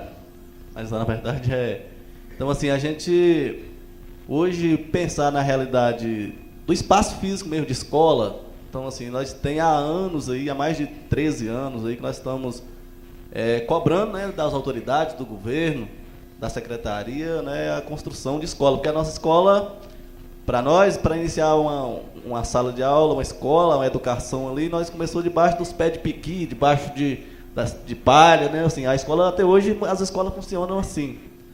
E assim, hoje, pensando assim no Chacriabá, há tanto tempo que a gente já vem cobrando, e aí também com uma força, uma pressão política maior, as escolas Chacriabá hoje estão sendo construídas, né? Assim, uma das realidades muito difíceis. Nós hoje temos 32 escolas, né, na Chacriabá, onde nós tínhamos mais ou menos 4 ou 5 escolas que tinha parede que era construída, as outras todas eram de situação de barraco, de estar debaixo de árvore. Então assim, hoje estão sendo construídas 30 escolas. Então assim, depois de tanta pressão, de muita cobrança, mas assim, vamos pensar sempre nós, povos indígenas, pensamos no coletivo. Então assim, o Chacriabá hoje está com essa realidade, mas assim, e os outros parentes? E as outras comunidades que estão em situação difícil. Então assim, não é porque nós estamos conseguindo agora o Chacriabá que também tá bom, assim, o movimento indígena ele busca, né, uma discussão para todos os povos indígenas de Minas. E assim, se sabe, assim, os outros povos indígenas não sabem, né, quando. Nós tivemos várias reuniões na secretaria, agora recente, não tem nem previsão de quando vai começar a construção nas outras aldeias, nas outras comunidades. Então, assim, tem situação muito difícil nas outras comunidades. Então, assim, só para dizer, assim, na realidade do Chacriabá, que agora, somente agora, começaram a construção das escolas. E uma outra coisa aqui em relação ao material didático, eu estou lembrando aqui, né, de uma lei que saiu agora, que obriga todas as escolas, né, a ensinar o ensino da história, tem no seu currículo, né, o ensino da história indígena. Aí eu fico pensando quando você coloca a questão assim, mas e aí o material, cadê? O material não chega. É o que nós temos falado. Isso é importante, essa lei ter saído. Porque vai obrigar as escolas que no passado não trabalhou, ou trabalhou de uma outra forma a questão indígena, mas para isso precisa ter material. E material específico de qualidade que possa ajudar a fazer isso. Porque senão, se não for um material bem feito também, que trata a realidade indígena como ela realmente é, muitas vezes ele vai servir mais uma vez para contar a história de outra forma. Ao invés de melhorar, as coisas podem ter uma outra visão. Então, temos que pensar, além de ter um material didático específico, e pensar de que forma que esses materiais vão chegar nas escolas. E aí é cobrar mesmo do MEC, da Secretaria, a publicação, porque esse material nós temos muito. Então, tem vários autores indígenas aí, nós temos vários materiais, vários livros, que precisa ser publicado, precisa ser distribuído, assim como as escolas, eu estou na rede municipal, toda semana chega 2, 3 caminhões de livros que chega para distribuir nas escolas. Os livros das escolas indígenas também tem que ter recursos para fazer isso, chegar para ser distribuído nas escolas, para que possa ajudar a discutir um pouco isso. Mas só para chamar a atenção, assim, que é importante a questão dessa lei para o ensino da história, mas precisamos também tomar cuidado para que ela não possa tomar um outro rumo, ensinar uma outra história da questão da indígena nas escolas, porque senão, mais uma vez, toma um outro caminho. Então, para poder complementar um pouco em relação a isso. Nós vamos fazer, então, mais uma rodada de perguntas. Eu vou só informar aos colegas que estão ouvindo que pela rádio Web faz, se quiserem fazer pergunta, o telefone é 3409-5318. 3409-5318. Então, vamos fazer uma rodada de perguntas para a gente terminar. Tem uma colega e um colega querendo fazer. Por favor. Boa noite, meu nome é Regina.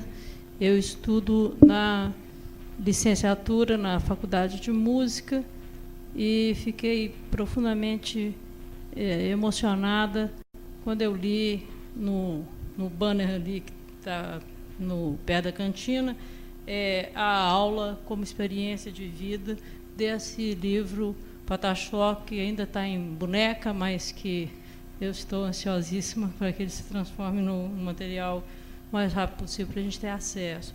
Gostaria de pedir licença a você para saber se eu poderia ler o que é a aula como experiência de vida. Se não, eu não leio.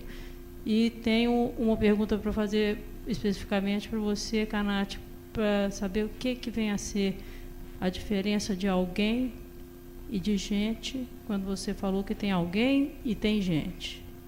Eu gostaria de saber qual que é a diferença de alguém e gente, e gostaria de saber se você me permite ler a aula como experiência de vida. Posso? A aula como experiência de vida. Alfabetizar cantando é a base que inicia o ensino e a aprendizagem em alfabetização no espaço escolar. Essa experiência é o momento onde tudo vira música para a criança ir desenrolando a língua de uma forma leve e alegre, sem se machucar. Em alfabetizar cantando, a gente viaja pelo mundo da criança de uma maneira prazerosa, criando um ambiente comunicativo e criativo através da oralidade da música. A gente estuda numa escola, numa Universidade Federal de Minas Gerais, numa escola de música da Universidade Federal de Minas Gerais. O nosso curso noturno teve início esse ano, mas eu já faço algumas disciplinas e já fiz algum curso de especialização lá. E nunca ouvi, nunca li nenhum texto. Eu não sou versada em educação musical, mas eu tenho algum mínimo conhecimento de educação musical. E nunca ouvi, nem li, nem percebi ninguém que pensasse que a música é um desenrolar ameno e prazeroso num processo de alfabetização. Então, eu estou aqui emocionadíssima. Eu vou esperar a sua resposta sentada, porque em pé eu não dou conta. Vamos fazer uma outra pergunta, aí os colegas respondem todos, por favor. Boa noite. Eu sou Daniel, egresso do curso de Pedagogia e atual aluno do programa de pós-graduação, ambos aqui da FAI.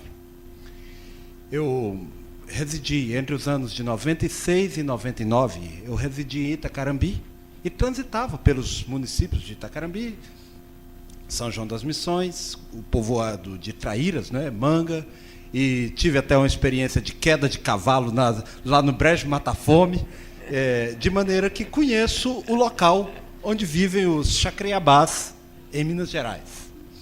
Só não sabia que havia outras localidades do estado com a presença indígena. E ouvi o Canati mencionando, por exemplo, quando falou da merenda, disse, levamos mandioca, etc. E faz algum tempo, assisti uma reportagem falando da influência maléfica dos costumes da população geral na vida dos povos indígenas, que aprenderam a tomar refrigerantes e usar tantos outros produtos que, na verdade, não são benefício à saúde, mas são malefício. Então, a minha primeira pergunta seria, até que ponto os costumes indígenas na saúde, na alimentação, no tratamento em geral da saúde, são preservados entre os índios de Minas Gerais?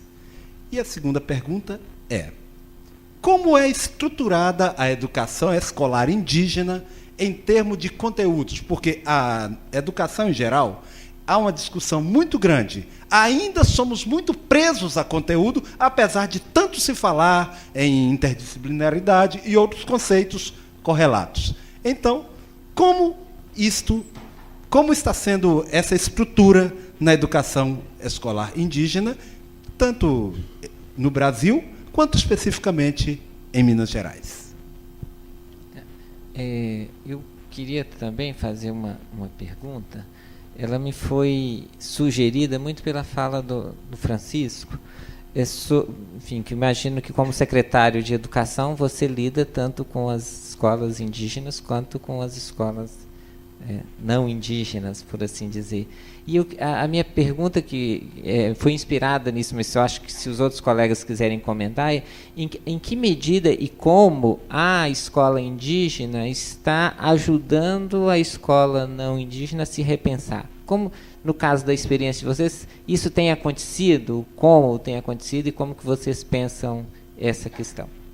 Então, eu passo para vocês e aí, no final, a gente então encerra, tá bom? Eu vou começar aqui, responder aqui da... Tá lá, né? Qual é o nome dela? Da Regina ali, né? No que diz que eu falei, assim, que a escola indígena, ela tem que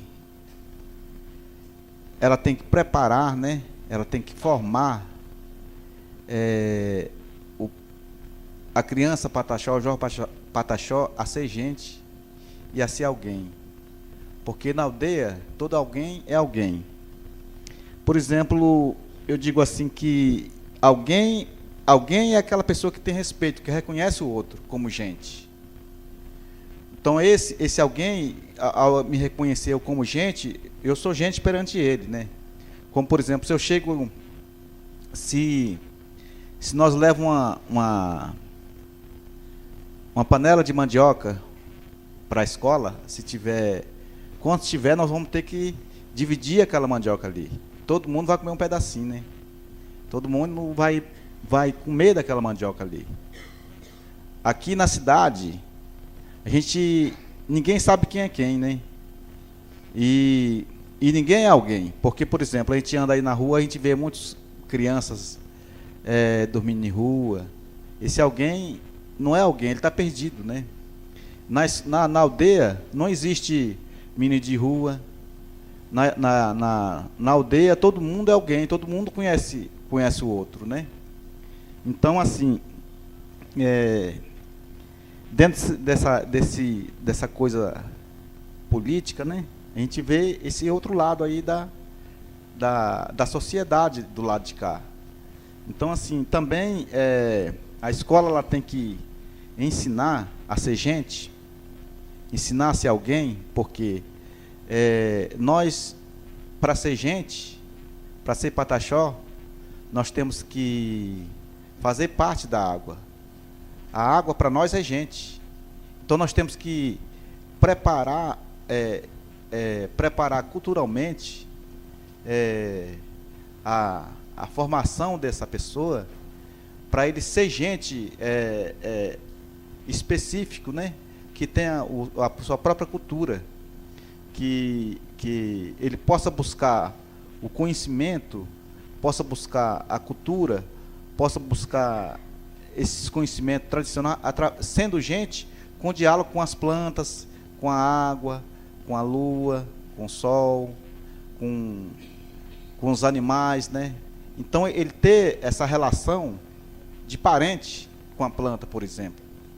Porque na minha aldeia, a minha aldeia chama Moame Manti.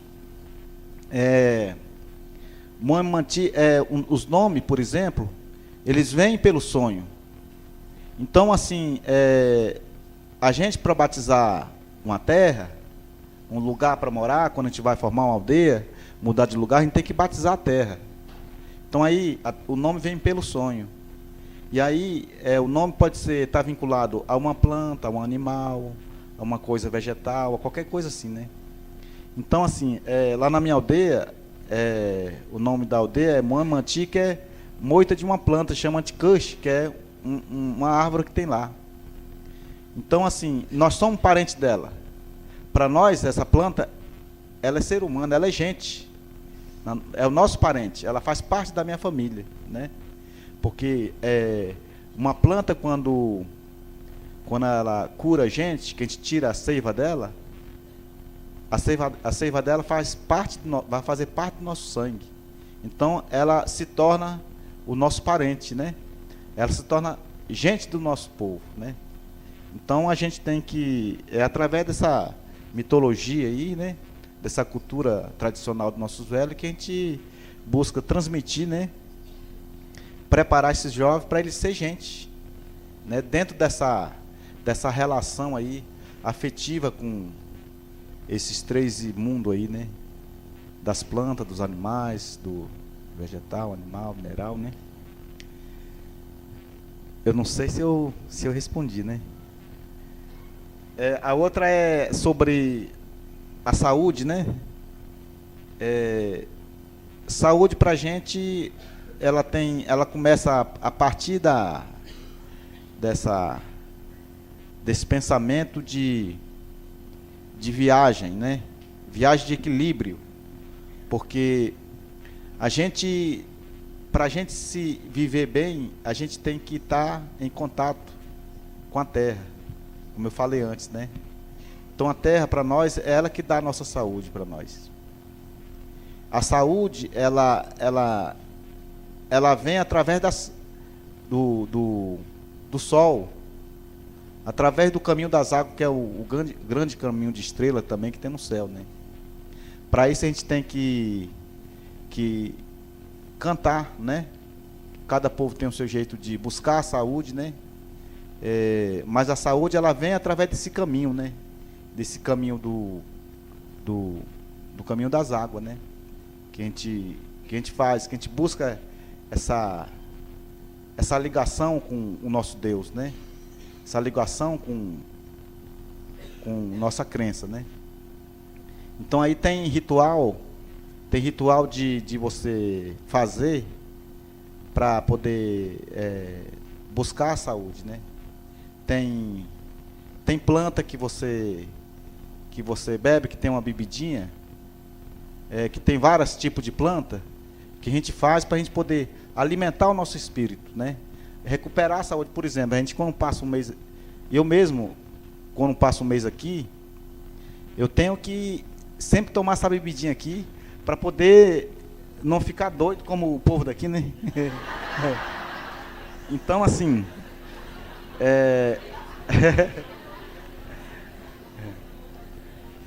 Então, assim, a gente procura fazer esse ritual de equilíbrio, né? De equilíbrio espiritual. Então, isso aí você tem que sempre, como os pajés sempre estão fazendo esses rituais de equilíbrio entre esse mundo espiritual da crença da natureza, né? Então a saúde está enraizada nisso aí, né? Enraizado nas plantas.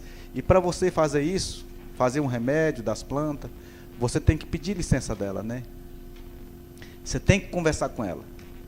Às vezes as pessoas assim falam assim para mim, eu falo sempre isso, eles falam: uai, Canati, como que você conversa com a planta? Eu falo assim, o cara já perdeu a audição, não escuta mais, né? Já perdeu essa língua de dialogar com a planta, né? Porque a gente conversa com a planta pelo coração e pelo olhar, né? Pela mente. Ela te fala para você na hora que você deve colher uma parte dela, né? Para isso você tem que ter esse saber. E aí é que vem a saúde, porque se você não colher a planta na hora certa que ela dizer, não tem cura, né? É por isso que vive muita gente doente, né? Porque já perdeu essa audição, essa visão esse diálogo com a natureza, né? Então a saúde é por aí, né? Mas hoje nós temos um projeto também já vivemos num outro mundo, num outro tempo que a gente tem que, através da nossa escola, nós temos que planejar a nossa saúde, né? Porque a saúde está englobada a tudo, né? Então a gente está buscando aí, nós temos a FUNASA, que é um órgão que é direito de defender a saúde indígena, mas está uma precariedade muito grande, né? E a gente tem que voltar a essas raízes. Então, por isso que a gente está buscando, na nossa aldeia, uma horta de plantas medicinais, né? Para a gente buscar isso, né? Essas raízes da terra, para a gente poder fortalecer, né?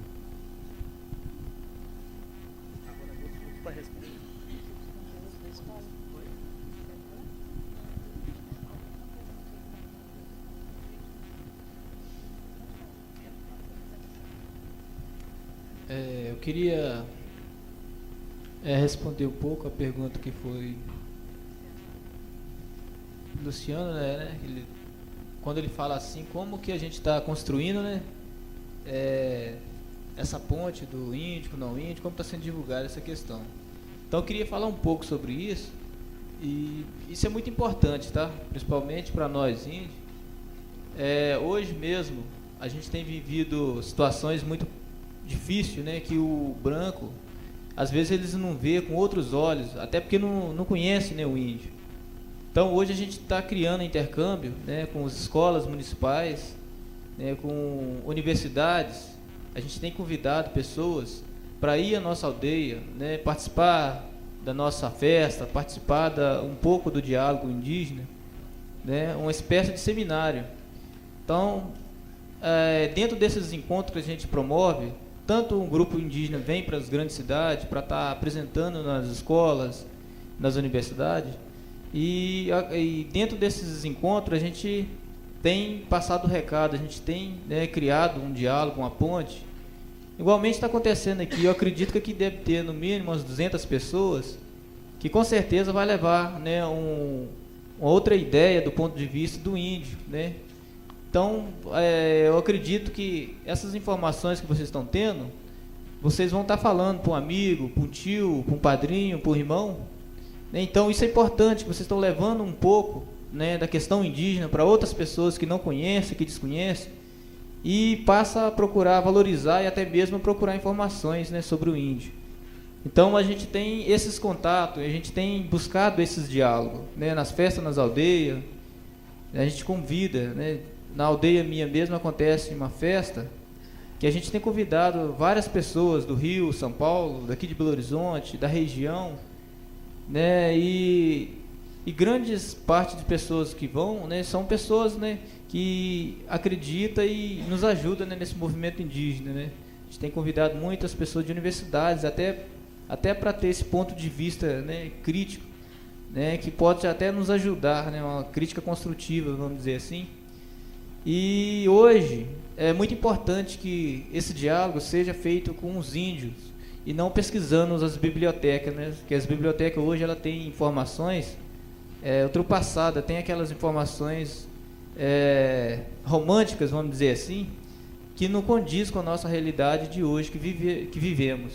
Então é importante que, né, vocês busquem mais informações com pessoas, né, e não nas bibliotecas, com as pessoas indígenas, que vai estar falando, né, melhor sobre a questão indígena, sobre o povo, sobre as raízes, como está a situação dos índios hoje, né, tanto em Minas, né, e no Brasil.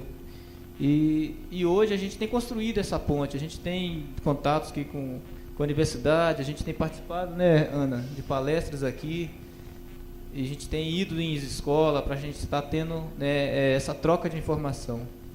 Então é por aí, não sei se respondeu a pergunta do Luciano ali, então é isso que eu gostaria de dizer.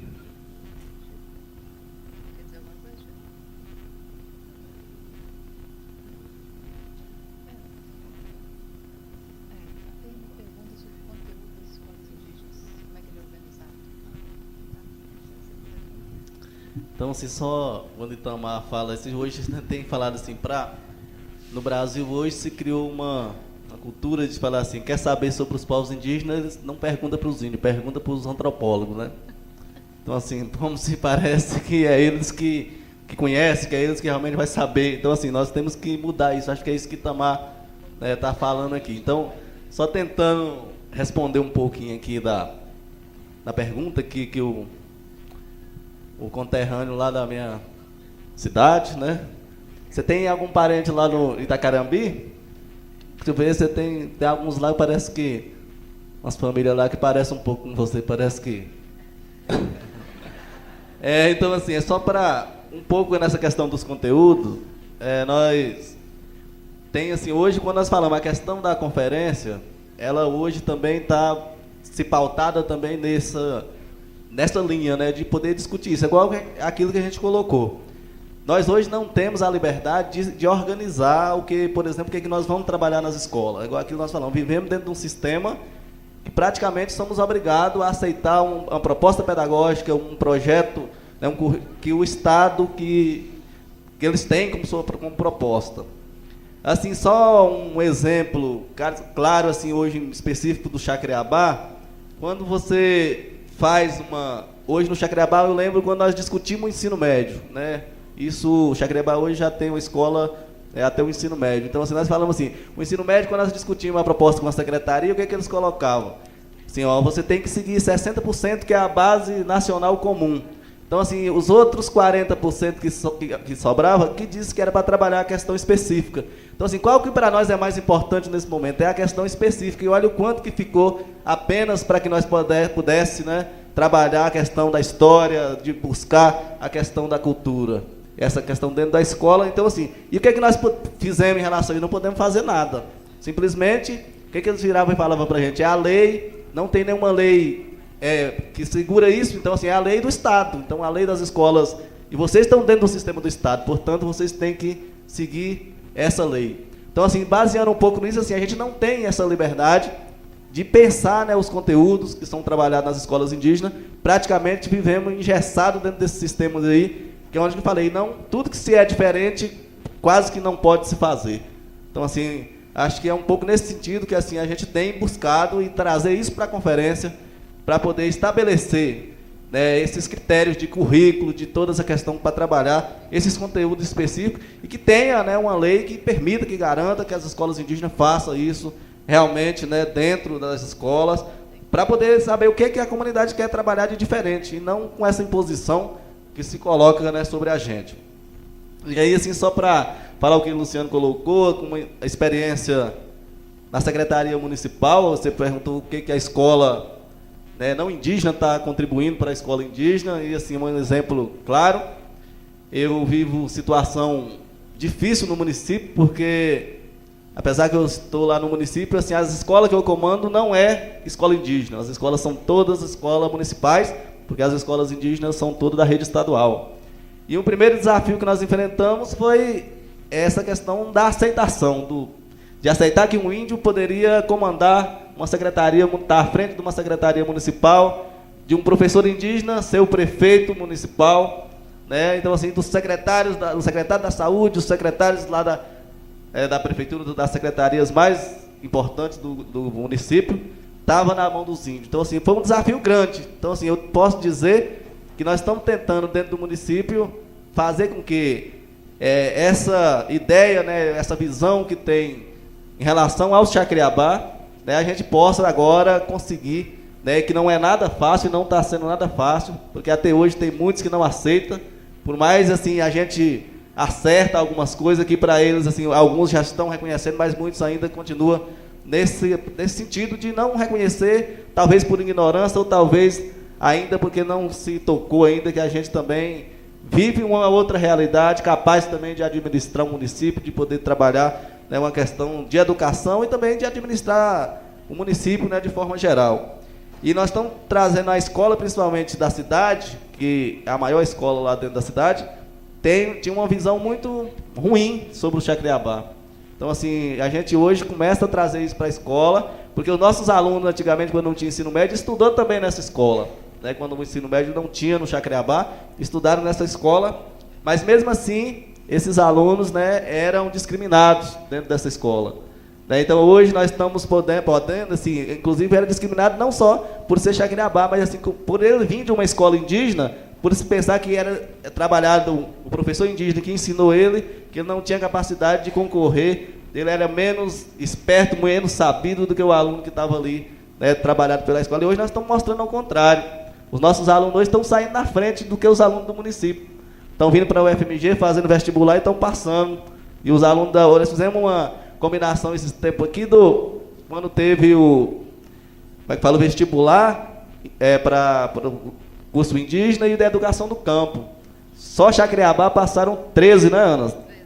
E lá da cidade, os que diziam que eram sabidos, só passaram 2 para a educação do campo. Então, assim, por aí você percebe, né, o que a gente está... Mas assim, é um desafio muito grande, mas assim, a gente está conseguindo, e eu posso dizer que não tem contribuído tanto a escola ainda para poder... nas ideias, né, para as escolas indígenas, mas isso é um desafio e nós estamos caminhando para poder, e tenho certeza que nós vamos conseguir, ao final, né, desse mandato e de outros mandatos que irão vir para lá, vamos conseguir pelo menos conscientizar e trazer algumas questões de outra, para ter uma outra visão em relação, né, ao Chacriabá, em relação à escola, em relação à história, né, do povo Chacriabá.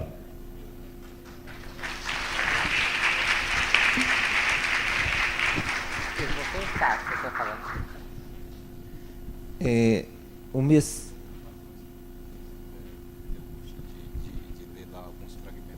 Pode falar? O mês passado, a Nilma chamava a atenção da gente para discutindo na questão da negritude, da branquitude, da branquidade, alguma coisa assim. Um pouco ela reforçava muito para a gente que a questão fundamental que ela colocava e chamava a atenção das relações étnico-raciais, ou seja, a ideia de que a sorte dos negros no Brasil é a sorte do Brasil, a sorte de todos nós, ou seja, não se pode discutir como sendo a sorte do outro, né? E eu acho que uma das questões que fica muito forte aqui também é isso, né? Quer dizer, a sorte dos povos indígenas é a nossa sorte. Não dá para pensar como algo desligado, um outro mundo, um outro, mas somos nós mesmos, né? Essa ideia de que somos parentes, somos próximos e que isso é fundamental. Acho que essa é a ideia desse projeto, de que a gente possa discutir um outro Brasil, pensar o Brasil, um outro Brasil em que nós nos reconheçamos como nós, né? E não nós e os outros, aqueles outros aos quais nós vamos civilizar, vamos assistir, vamos fazer tanto de coisa. Então, acho que essa ideia fundamental que está pautando o nosso projeto, por isso eu gostaria de convidá-los a assistir, no mês que vem, a conferência do professor Luiz Alberto, que chama As Relações Étnico-Raciais e as Novas Demandas para o Campo Educacional. No segundo semestre, também, todas as últimas quintas-feiras do mês, o mesmo tema, com outros convidados, o Marcos Vinícius, o professor Lúcio Kreutz, o professor Miguel Arroio e outros colegas que vão continuar fazendo essa temática. Eu gostaria de agradecer com muita alegria, e acho que a Regina, que falou aqui, é portadora, eu acho, de um sentimento muito comum de todos nós, da alegria de podermos ouvir e compartilhar a experiência, essa experiência com vocês, com todos nós. O CANAT convida também para quem puder ler os fragmentos antes do livro ser publicado. Já tem uma van premiere, já tem aí um pouco de quero mais, vai ficar um gosto de quero mais, poder ler os fragmentos que estão ali no hall de entrada da faculdade. Então, queria agradecer a presença de todos vocês, agradecer grandemente a comissão que tem organizado esse nosso seminário todo mês, várias meninas e meninos que têm organizado aqui, passam durante o mês todo organizando. Na biblioteca tem uma bela exposição organizada de materiais, de livros sobre educação indígena, educação escolar indígena. Quem quiser passar por lá vai ver que foi organizado também esse espaço lá para que a gente possa ter mais contato. Então, queria agradecer a presença de todos vocês e, mais uma vez, agradecer a presença de vocês que nos brindaram com essas conferências, com essas conversas. Agradecer a Ana pelo empenho também de reunir todos vocês aqui nesse dia, depois de um longo período de trabalho. Então, obrigado e boa noite para todos.